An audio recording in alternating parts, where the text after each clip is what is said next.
Tasty சமையல். இன்றைக்கி நம்ம பார்க்க போகிற ரெசிபி 4 இன்க்ரீடியன்ட்ஸை வச்சு எப்படி வீட்டில் ஹோம்மேட் டார்க் சாக்லேட் பண்ணலான்ட்டு இந்த வீடியோவில் பார்க்க போகிறோம். ஸ்கிப் பண்ணாமல் ஃபுல்லாக பாருங்கள்.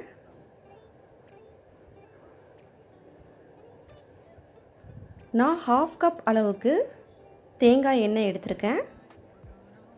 4 டேபிள் ஸ்பூன் தேன், 1 cup cocoa powder, 1 tablespoon vanilla powder இல்லைண்டாக்கா வெனிலா எசன்ஸ் ஆட் பண்ணிக்கிங்க.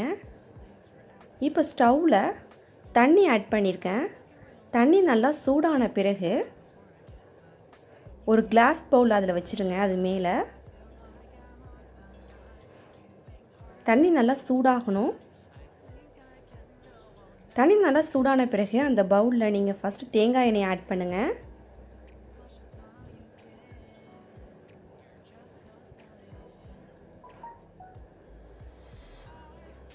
இப்போ இது வந்து நல்லா மிக்ஸ் பண்ணிக்கலாம்.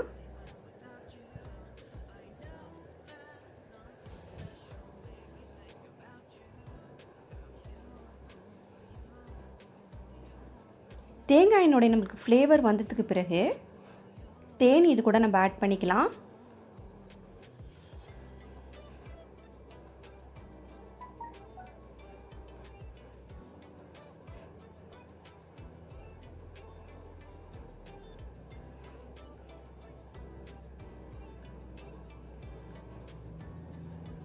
இப்போ இது ஒரு தடவை நல்லா நம்ம மிக்ஸ் பண்ணிப்போம். இந்த எண்ணெயும் தேங்காய் எண்ணெயும் நல்லா மிக்ஸ் ஆகிற வரைக்கும் நல்லா மிக்ஸ் பண்ணிக்கிட்டே இருங்க.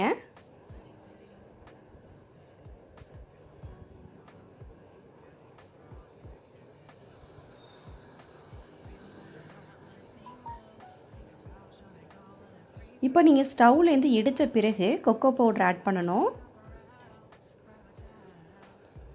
கட்டி இல்லாத வரைக்கும் நல்லா மிக்ஸ் பண்ணிக்கிட்டே இருங்க.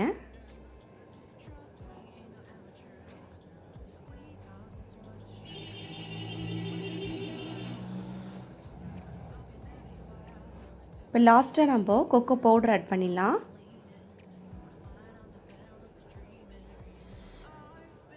இப்போ இது ஒரு தடவை நல்லா நம்ம மிக்ஸ் பண்ணிக்கிட்டே இருப்போம். நம்மளுக்கு திக்கலாக வரணும்.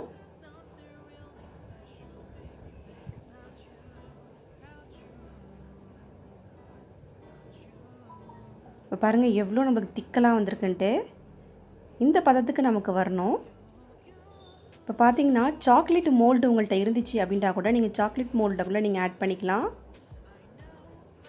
நான் பார்த்தீங்கன்னாக்கா ஐஸ் க்யூப் ட்ரேயில் நான் ஆட் பண்ணிக்கிறேன். இது ஒரு தடவை நல்லா தட்டி விட்டுட்டு ஃப்ரீசரில் 1 ஹவர் வச்சு நம்ம எடுத்துடலாம். அவ்வளோதான், சூப்பராக ரெடி ஆகிடும். பார்த்தீங்கன்னா ரொம்பவும் டேஸ்டியான குயிக்காக செய்யக்கூடிய ஹோம்மேட் டார்க் சாக்லேட் ரெடி ஆகிடுச்சு. நீங்களும் வீட்டில் ஒரு முறை ட்ரை பண்ணி பார்த்துட்டு எப்படி வந்துச்சுன்னு கமெண்ட் பாக்ஸில் கமெண்ட் பண்ணுங்கள். இந்த ரெசிபி உங்களுக்கு பிடிச்சிருந்துச்சுன்னா சப்ஸ்கிரைப் பண்ணுங்கள், ஷேர் பண்ணுங்கள், லைக் பண்ணுங்கள். மறக்காமல் பெல் பட்டனை கிளிக் பண்ணுங்கள்.